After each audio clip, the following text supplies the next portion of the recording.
Technological advancement के इस दौर में जब दुनिया, ये कहना भी जायज़ ना होगा कि चांद पर पहुंच गई, दुनिया अब मुख्तलिफ और सैयारों पर लैंड फरमाने की तगोदौ में लगी हुई है। आप शुक्र मनाइए, मैं लाजिम है कि घर जाकर के 2 नफिल पढ़ूं कि कराची पर मुसल्लत ये सियासी एरा गैरा, ये ज़बरदस्ती का मेयर, ये बाइसिकल पे एम्बुलेंस का इफ्तिताह फरमा रहा है।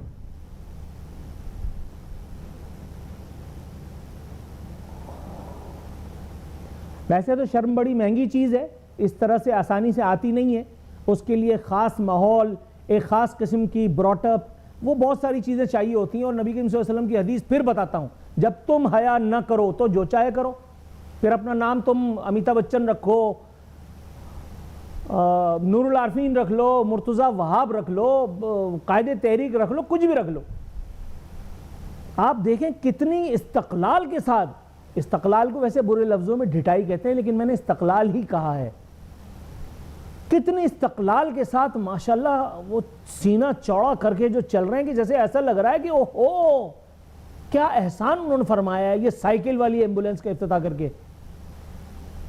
और इन लोगों को 17 साल हुए हैं हम पर लदे हुए।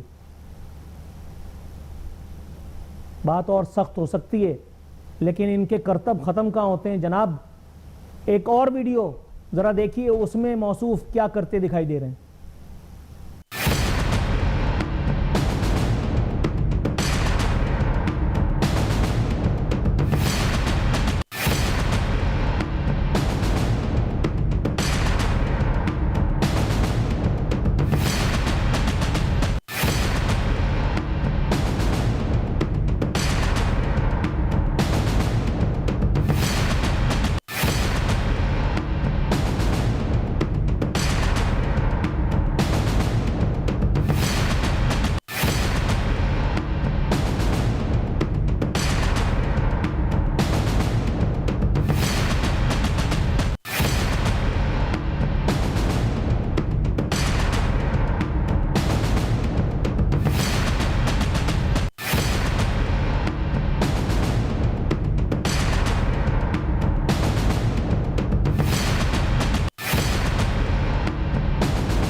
ये मौसूफ को देख करके ऐसा लग रहा होगा आपको कि इन्होंने अभी दिल्ली पे, लाल किले पे पाकिस्तान का परचम जो है वो परचम पुर्रा लहराने के बाद पाकिस्तान आने का कस्द किया है, और इसीलिए इनकी ये वीडियोग्राफी हो रही है, इनका खैर मकदम हो रहा है, इनका इस्तकबाल करने की तैयारियां हो रही हैं।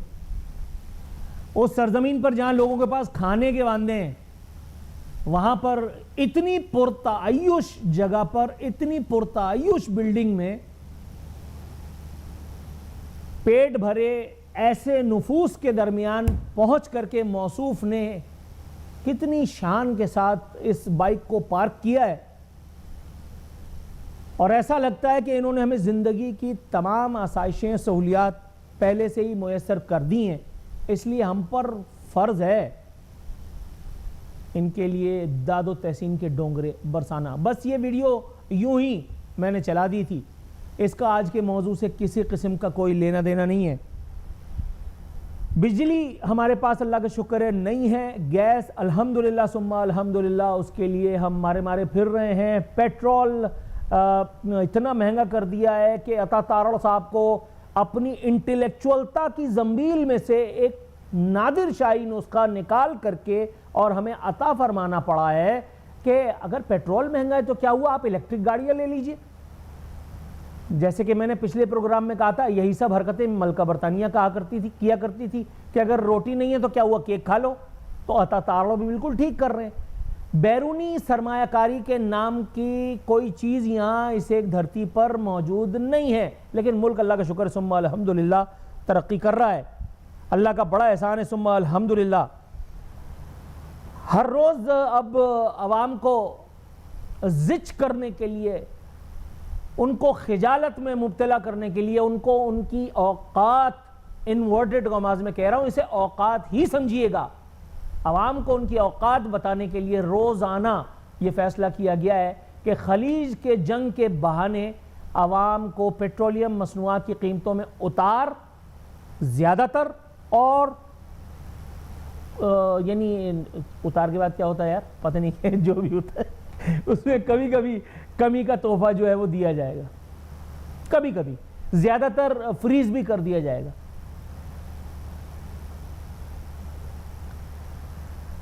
अल्लाह अकबर। हमारे वजीर पेट्रोलियम कहते हैं आबनाए हुर्मुज़ पर इन्हिसार ख़त्म करने के लिए मकामी सतह पर तेल की तलाश शुरू कर दी है। तेल कीमतों के नए निज़ाम से मुनाफाखोरी ख़त्म होगी? नहीं सर, वो तो आपके जाने के बाद पता चलेगा किस हद तक मुनाफाखोरी हुई है। ये अगला वाला वजीर पेट्रोलियम आकर के बताएगा। अभी तो आप जो कहेंगे हम मानने पे मजबूर हैं, अभी तो आप साधु संत हैं। इमरान खान भी जब तक था कहाँ पता चला कि 1 अरब रुपए की उनकी फ़्लाइट पड़ी थी हमें। आप जाएंगे तो पता चलेगा। और जो हरकतें आप समझ रहे होंगे कि जल्दी ही जाएंगे, मेरा ख्याल है, अल्लाह माफ़ करे, ये मेरा ख्याल नहीं है, ये वाक़फ़ान हाल रावियान रिवायत का ख्याल है।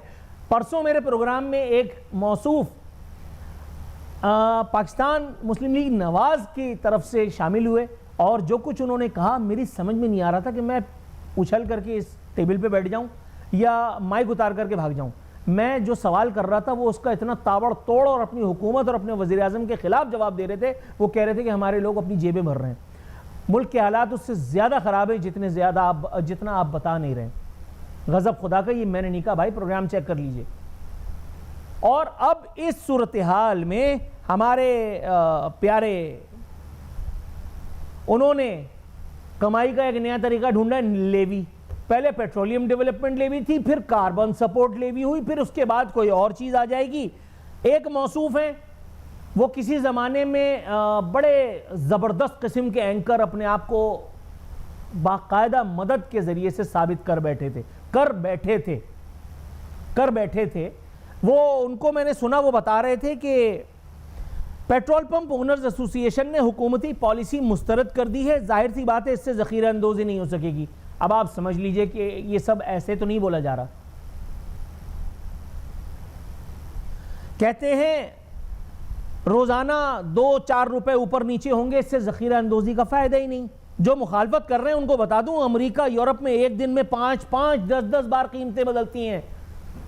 प्यारे अकल के अंधे भाई, बात यह है कि अमेरिका और बरतानिया में न पीपल्स पार्टी होती है, न नून लीग होती है, न पीटीआई होती है, न तुम्हारे मेरे जैसे एंकर होते हैं, ना पैसे लेकर के कॉलम लिखने वाले सहाफ़ी होते हैं, ना उन लोगों को बाकायदा लाखों रुपए दे करके और किराए पे लिया जाता है। आप समझ तो गए होंगे मैं क्या कह रहा हूं, समझ तो सभी रहे हैं। आप ना समझे तो क्या हुआ, जो मैंने कहा है वो सब तक पहुंच गई है।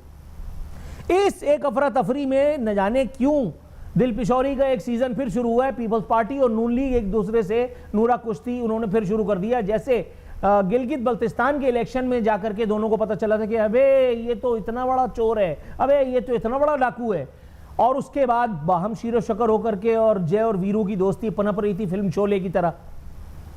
अब हाल ये है कि बिलावल साहब ने नून लीग को शिकस्त फाश का चैलेंज दिया है, और उसका जवाब दिया है professor doctor intellectual Ehsan the great Iqbal Sahab ने। कहते हैं कश्मीर के लोग कश्मीर को कराची नहीं बनने देंगे, लोग कश्मीर को लाहौर जैसा देखना चाहते हैं। मेरे प्रोग्राम में जितने नून लीग के दोस्त आते हैं वो कभी खुल करके पीपल्स पार्टी पर तनकीद इसलिए नहीं करते क्योंकि नून लीग की इत्तेहादी है पीपल्स पार्टी, और पीपल्स पार्टी हमेशा बढ़ चढ़ करके उन पर हमले करती है क्योंकि वो इत्तेहादी तो हैं, गवर्नरशिप उनके पास, स्पीकरशिप उनके पास, सदारत उनके पास, लेकिन वो कहते हैं कि भाई अपनी तकरीर बंद करेंगे आप लोग।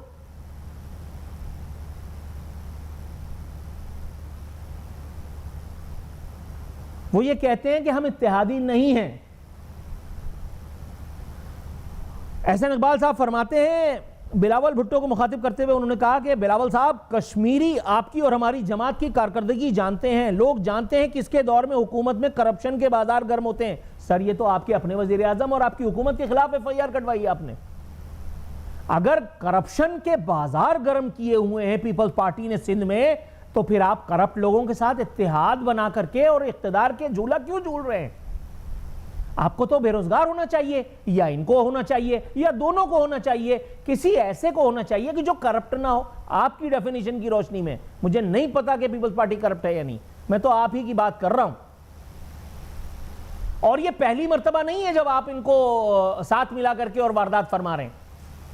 अभी इलेक्शन का जरा सा शोर शराबा है आज़ाद कश्मीर में, उसके बाद फिर पीपल्स पार्टी जो है वो हाजी सनाउल्लाह होगी और आप जो है वो इमाम काबा के पोते चल रहे होंगे। ये कौन सी ऐसी नई बात है? ये कौन सा ऐसा नया तरीका है जो आपने हमें लूटने के लिए ढूंढा है? हुकूमत की बात फरमा रहा हूं मैं। इस बयान का बाज़ाब्ता तौर पर, बल्कि राना सनाउल्लाह के बयान का बाज़ाब्ता तौर पर जो है वो उसके खिलाफ उतर आए हैं सीनियर वजीर शर्जील इनाम मेमन। कहते हैं नून लीग के वफाकी वज़रा के गैर जिम्मेदाराना बयानात के बाइस कश्मीर में मनफी फ़ज़ा पैदा हुई। नून लीग के वज़रा की जानिब से भड़काई गई आग को ठंडा करने की कोशिश कर रहे हैं बिलावल। आई डोंट नो कि ऐसा है या नहीं है, ये भी अपने मेहमानों से पूछे लेते हैं। लेकिन दूसरी जानिब महज हंसने हंसाने के लिए आपको, चूंकि माहौल शायद थोड़ा सा टेंस हो गया है, मैं एक खबर सुनाता हूँ, मुस्कुराइए, उसके बाद मैं अपने मेहमानों की तरफ जाता हूँ। वफाकी हुकूमत ने अखराजात को काबू में रखने के लिए किफ़ायत शारी इक़दामात जारी रखने का फैसला किया है। किफ़ायत शारी कौन सी वाली? वही जिसमें 37 गाड़ियों के साथ वज़ीर आज़म पाकिस्तान सफ़र फरमाते हुए कराची आ धमके थे। एक को I am extremely very sorry to hear this, और एक को गुड टू हियर दैट कहने के लिए। ये काम फ़ोन पे हो सकता था, मगर 37 गाड़ियों के प्रोटोकॉल को इंजॉय करते हुए टावा टावा मेरे सरकार खुद चल करके स्पीड दिखाते हुए कराची पहुंचे थे। कौन सी किफ़ायत शारी? जिसमें हमारे इस्तिस्ना वाली एक फ़्लाइट नवाबशाह जाकर के और 27 गाड़ियों के जल्व में, और उसने ईद की नमाज पढ़ी थी। मेरे ख्याल 26 गाड़ियों में ईद की नमाज नहीं होती।